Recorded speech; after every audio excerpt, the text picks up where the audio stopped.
Hi everyone, it's Rabbi Fletcher. I hope you guys are doing well. Hope you're not missing me too much. Having a nice time here in warm Orlando. I hear you guys are getting some snow. I am hard at work here though. It's not just fun and games.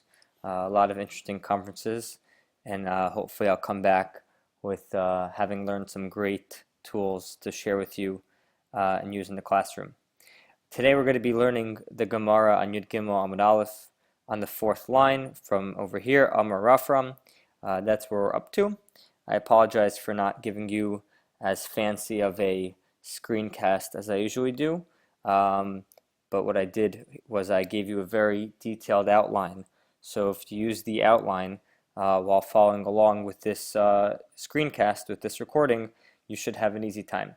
It was just hard for me to make a fancy screencast over here without all my tools and gadgets. So hopefully this will still be very helpful. So let's begin. The Gemara is going to discuss the nature of the Isser of Rechitza, of bathing on a fast day. Amar Rafram bar Papa, Amar Rav Chisda. Rafram bar Papa says in the name of Rav Chisda. Rav Chisda is going to be our main player for today. There's going to be a bunch of questions asked on him. So Rav Chisda said as follows: Kol shehu mishum avel, any restriction during a fast day that is because of avelos, kegon, Tisha B'Av. Like Tisha B'Av, we know that on Tisha B'Av we have the status of an avel, of a mourner. The avel, and of course if God forbid one is actually in mourning for losing a relative, asur bein bechamin bein bitzonin.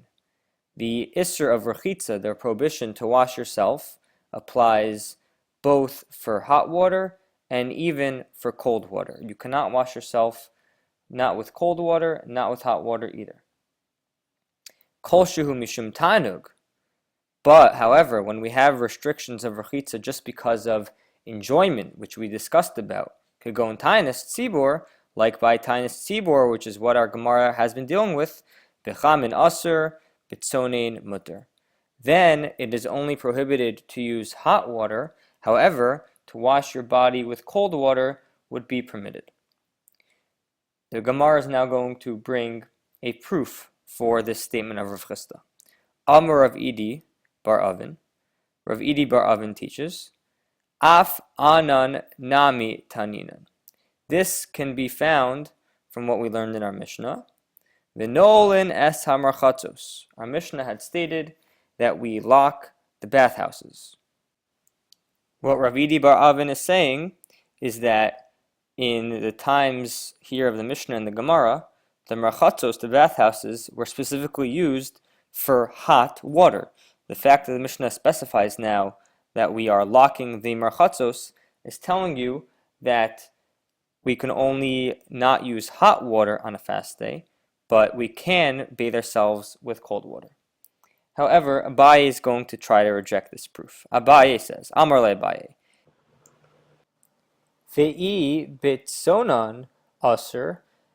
Let's say perhaps that the Mishnah did mean that cold water is also asur to bathe in. Sochrin es naharos mivai le lemisnei. Abaye is saying sort of sarcastically, you're going to tell us that the Mishnah should say to close up all the rivers? Obviously, that's impossible. We can't stop people from going to the river to bathe in cold water. That's not possible. So it really could be that even cold water is also to use for bathing on a fast day. The reason the Mishnah only specified merchatzos is because it's feasible, practically speaking, to close up hot water, but it would not be possible to just close up the rivers and prevent people from bathing in cold water. So that's Abaye's rejection. The Gemara, however, defends Rav Idi and says as follows: Amar Rav Shisha berei de Rav Idi. Rav Shishi says in the name of his father, Rav Idi, Abba hache kashele. My father had this question. He was bothered by the Mishnah's wording a little bit. And he says as follows: Mechti, what does the Mishnah say? Tanan asur berachitza. The Mishnah taught that you are not allowed to bathe. And then the Mishnah also said, no lin esam rachatzos, and we lock the bathhouses. Lamali, why does it need to say this second part? If we already said that rechitza is aser, why do we also have to say to lock the bathhouses? That would sort of seem repetitive. So we answer, elalav shma mina bechamin asur bitzonan mutter. Rather, is it not coming to teach us that what? That on a fast day, hot water is usher to use, but cold water is permitted. And we see that from the fact that we are specifying, we are using a much more specific case by bringing in the bathhouses, because again, only by bathhouses is there hot water, obviously not any cold water. So far what we have is based on the statement of Rav Chisda, on a fast day, one is seemingly allowed to wash himself with cold water, only hot water is usher. Now the Gemara is going to go back to the other statement of Rav Chisda by Avelos and by Tisha B'Av, where he said even cold water would be usher. Leima Masai Le. Let's say that the following brisa supports Rav Chisda.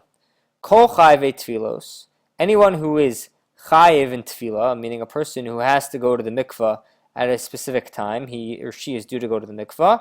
Rashi tells us, for example, this could be a nida, this could be a yoledes, a woman who gave birth and now she's ready to become tahor again, someone like that.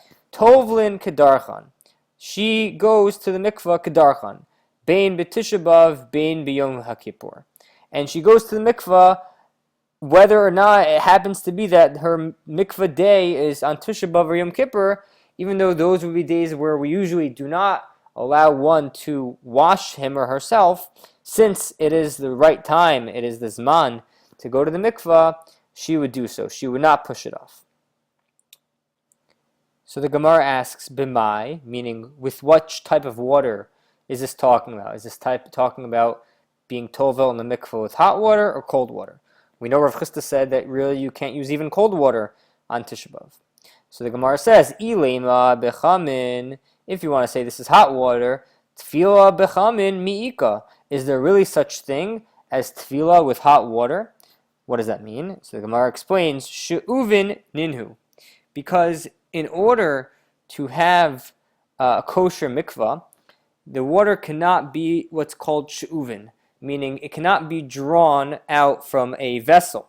All mikvah water has to come as a pool of natural water. It cannot have man-made water. You can't have a man-made lake be used as a mikvah. It has to be a natural lake.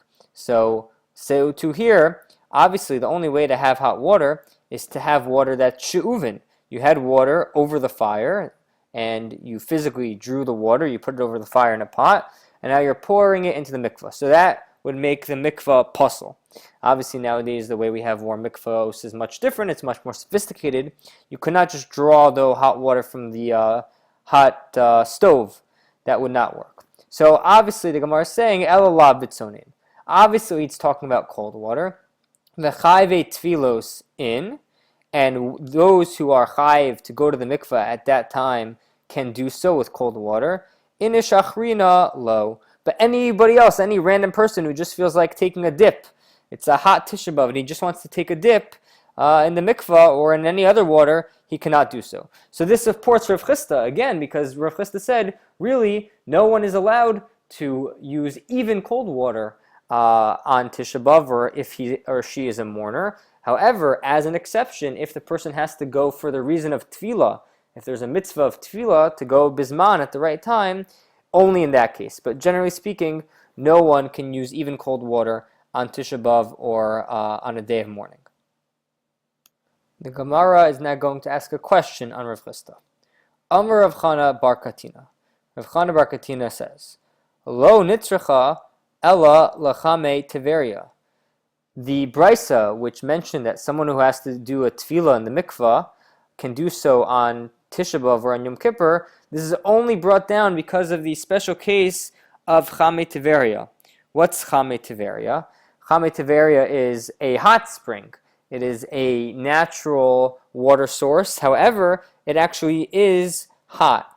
So what's Rav Chisda telling us? Rav Chana is saying against Rav Chisda that no, the whole idea of a person being allowed to go to the mikvah is telling us that even with hot water, if it comes from Chamei Tiveria, he or she can do so, to tell you that no one else could use hot water, but everyone could use cold water, which again, of course, goes against Rav Chisda, because Rav Chisda said no one could use even cold water. Here, Rav Chana bar Katina is saying someone who's chayiv to go to the mikveh can use hot water as the mikveh if it comes from a natural source, like the Chamei Tiveria, the hot water from Tiveria. But anybody can bathe in cold water on Tisha B'Av. So this is, of course, going against Rav Chisda. However, the Gemara tries to defend Rav Chisda and says as follows: Ihachi, if this is so, that we're talking about Chamei Tiveria, Ema Seifa, let's bring down the end of that brisa as well. What's the end of that brisa? The end of the brisa says, Amar Rav Chanina, Skana Kohanim. Rav Chanina, who was a skan to a Kohen, basically he was the sort of backup Kohen. If a Kohen would become puzzle or tameh for whatever reason, he would step in as the Kohen Gadol. So what does Rav Chanina say? He says, Kedai hu beis Eloheinu la'aved alav tefila pam achas b'shana. So Rav Chanina is saying, because terribly we lost the Beis Hamikdash, so it's appropriate that for one time in the year, meaning on Tisha B'Av, we should lose out on a tefillah bizmana, on a tefillah at its proper time, to show our mourning, to show how sad we are that the Beis Hamikdash was destroyed. What does he say here? V'i amris bitzonein. And if Rav Chanina in the statement was talking about cold water, yirchatz bitzonein, then you could use cold water. What's Rav Chanina telling us? Rav Chanina is trying to tell you that the whole idea is on Tisha B'Av, in order to show honor to the Beis Hamikdash, the Beis Hamikdash that was destroyed, there's no tevilah at all. If we could do with cold water, so he would say, don't use hot water. However, he doesn't make any differentiation. He doesn't make a distinction. He just says, we lose out on tevilah altogether. So since it's losing out on tevilah altogether, it's showing you that it doesn't matter whether it's hot water or cold water. He doesn't care about that. He just cares about the fact that on Tisha B'Av, we should abstain from using any sort of water at all. However, the Gemara once again brings a rejection to Rav Chisda. Amar Rav Papa. Rav Papa says, "Ba'asra delo shchiach sonan." We're talking about a place where there is no cold water available. There's only hot water. So I'm not sure how, practically speaking, that's possible to have hot water and not have cold water. I guess the natural source of water, like a Chamei Tiveria, only has hot water, and it doesn't really cool off. But what Rav Papa is saying is, we're talking about a place where there's no cold water. So only in that case did Rav Chanina say one should not go in the mikvah as a way of showing kavod to the Beis Hamikdash and showing a proper way of mourning.